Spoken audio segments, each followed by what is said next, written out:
Hi, this is Patrick, the Free Will Baptist, from sharingthetruthinlove.com and MasonicDeception.com. Let's go ahead and read Chapter 1 of the book, The Meaning of Masonry, by W.L. Wilmshurst. This chapter title is The Deeper Symbolism of Freemasonry. A candidate proposing to enter Freemasonry has seldom formed any definite idea of the nature of what he is engaging in. Even after his admission, he usually remains quite at a loss to explain satisfactorily what Masonry is and for what purpose his order exists. He finds indeed that it is a system of morality veiled in allegory and illustrated by symbols, but that the explanation, whilst true, is but partial and does not carry him very far. For many members of the craft, to be a Mason implies merely connection with the body, which seems to be something combining the natures of a club and the benefit of a society. They find, of course, a certain religious element in it, but as they are told, that religious discussion, which means, of course, sectarian religious discussion, is forbidden in the lodge. They infer that Masonry is not a religious institution, that its teachings are not intended to be merely secondary and supplemental to any one religious tenets they may happen to hold. One sometimes hears its remark that Masonry is not a religion, which in a sense is quite true, and sometimes that it is a secondary or supplementary religion, which is quite untrue. Again, Masonry is often supposed, even by its own members, to be a system of extreme antiquity, that it was practiced and has come down from in well nigh its present form from Egyptian, or at least early Hebrew sources. View which again possesses the merest modicum of truth and belief, the vaguest notions obtain about the origin and history of the craft, while still the more vital subject of its immediate and present purpose, of its possibilities, remain almost entirely outside the consciousness of many of its own members. We meet in our lodges regularly, we perform our ceremonial work and repeat our catechetical instruction lectures night after night with a less or greater degree of intelligence and verbal perfection, and there our work ends, as though the ability to perform this work creditably were the be-all and end-all of Masonic work. Seldom never do we employ our lodge meetings for that purpose, for which quite as much as ceremonial purposes they were intended. Perhaps painting on the mysteries of the craft, and perhaps our neglect to do so is because we have ourselves imperfectly realized that those mysteries are into which our order was primarily formed to introduce us. Yet there exists a large number of brethren who would willingly repair their obvious deficiency, brethren to whose natures Masonry, even in their more limited aspect of it, make a profound appeal, and who feel their membership to the craft to be privilege which has brought them into the presence of something greater than they know, and that enshrines a purpose, and that could unfold a message deeper than they that present realize. In a brief address like this, it is hopeless to attempt to deal at all adequately with what I have suggested are deficiencies in our knowledge of the system we belong to. The most one can hope to do is to offer a few hints or clues, which those who so desire may develop for themselves in the privacy of their own thought. For in the last resource, no one can communicate the deeper things in Masonry to another. Every man must discover and learn for himself, although a friend or brother may be able to conduct him a certain distance on the path of understanding.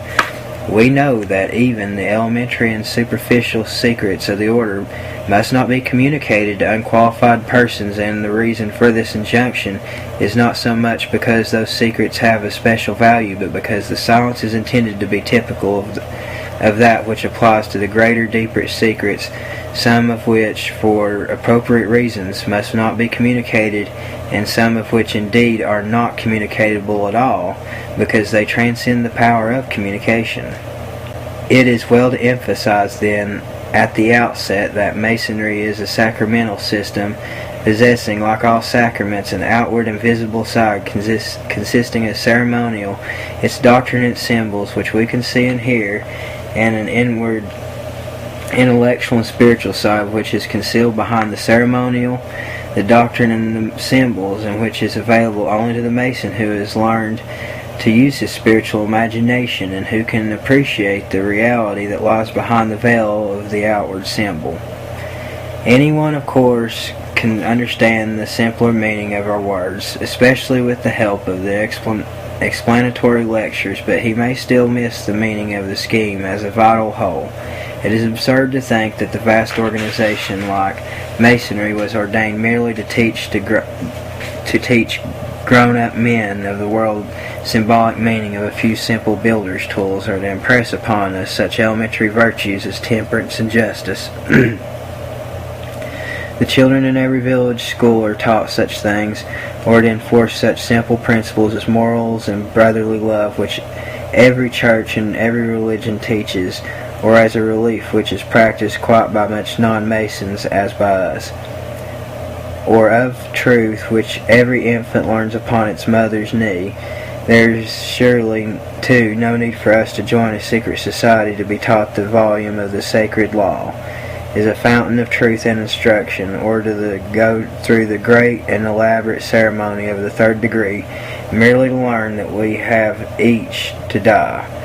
The craft whose work we taught to honor the name of a science, a royal art, has surely some larger end in the view than merely in calculating the practice of social virtues common to all the world, and by no means the monopoly of Freemasons. Surely then it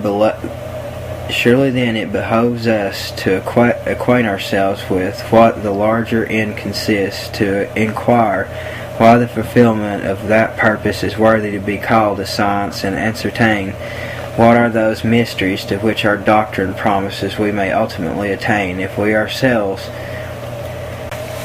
from age to age, it has been expressed under different veils, but since the ultimate truth, the mysteries aim at teaching, is always one and the same, and there has always been taught, and can only be taught one and the same doctrine. What the doctrine was and still is, we consider presently, so far we are able to speak of it, and so far as Masonry gives expression to it. For the moment, let me merely say that behind all official religious systems of the world, and behind all great moral movements and developments of history, humanity have stood what St. Paul called the keepers or stewards of the mysteries. From that source, Christianity itself came into the world, originated from the great school of Kabbalism and the marvelous system of secret oral tradition of the Hebrews, a strong element of which has been introduced into our Masonic system. From them, too, also issued many fraternities and orders, such as, for instance, the Great Order of Chivalry and the Rosicrucians and the School of Spiritual Alchemy. Lastly, from them, too, also issued the 17th century modern speculative Freemasonry, the trace of the genesis of the movement, which came into activity some 250 years ago. Our rituals and ceremonies have been compiled about the year 1700. Is beyond the purpose of my present remarks. It may merely be stated that the movement itself incorporated this slender ritual and the elementary symbolism for centuries previously have been employed in connection with the medieval building guilds, but it gave to them a far fuller meaning and far wider scope. It has been the custom for the trade guilds and even modern friendly societies to spiritualize their trades and to make tools of their trade point some simple moral. No trade, perhaps, lends itself more readily to such treatment than the builder's trade, but wherever a great industry has flourished, there you will find traces of that industry becoming allegorized, and the allegory being employed for that simple moral instruction of those who were operative members of that industry. I am acquainted, for instance, with an Egyptian ceremonial system some 5,000 years old which taught precisely the same things as Masonry does.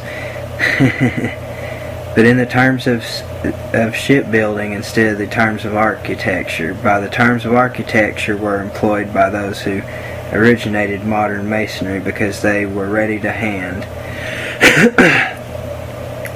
because they were in use among certain trade guilds and them in existence. And lastly, because they were extremely effective and sufficient from the symbolic point of view. All that I wish to emphasize at this stage is that our present system, that no one coming from remote antiquity, that there is no direct continuity between us and the Egyptians, even the ancient Hebrews who built the reign of King Solomon, a certain temple at Jerusalem. What is extremely ancient in Freemasonry is a spiritual doctrine concealed within architectural phraseology. For this doctrine is an elementary form of doctrine that has been taught in all ages, no matter in what garb it has been expressed.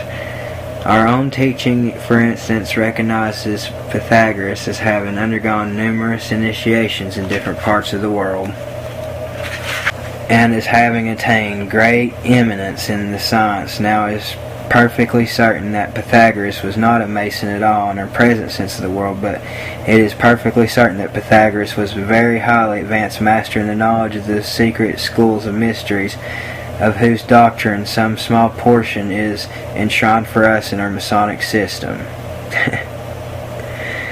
What then is the purpose the framers of our Masonic system had in view when they compiled it? To this question you will find no satisfying answer in ordinary Masonic books. Indeed, there is nothing more dreary than dismal than Masonic literature and Masonic histories, which are usually devoted to considering merely unessential matters related to the external development of the craft and to its antiquarian aspect. They fail entirely to deal with its vital meaning and essence, a failure that in some cases may be intentional, but that more often seems due to lack of knowledge and perception, for true inner history of Masonry has never been given forth, even to craft itself. There are members of the craft whom it is familiar, and who in due time may feel justified in gradually making public, at any rate, some portion of what is known in interior circles. But ere that time comes that the craft itself may be the better appreciate that can be told, it is desirable, nay even necessary, that its own members should make some effort to realize the meaning of their own institution, and should display symptoms of earnest desire to treat it less as a system of archaic and perfunctory rites, and as more of a vital reality capable of entering into and dominating their lives. Less as merely pleasant social order, and more as a sacred and serious method of initiation into the profoundest truths of life. It is written that to him that hath shall be given, and from him that hath not shall be taken away, even that which he hath. Wow, son, look at that. They plagiarized the Bible. Yeah, I don't think they even gave credit to where they took that from either. Neat. And it remains with the craft itself to determine by its own action whether it shall pass into its full heritage, or whether by failing to realize and to safeguard the value of what it possesses, by suffering its own mysteries to be vulgarized and profaned, its organization will be degenerate and pass into disrepute and deserved obligation, and it is the fate of many secret orders in the past. These are signs, however, of a well-nigh universal increase of interest, of genuine desire for knowledge of the spiritual content of our Masonic system, and I'm glad to be able to offer my brethren some light and imperfect outline of what I conceive to be the true purpose of our work, which may tend to deepen their interest in the work of the order they belong to, and what is for the more moment still, to help make Masonry for them a vital factor and a living serious reality, rather than a mere pleasurable appendage to social life.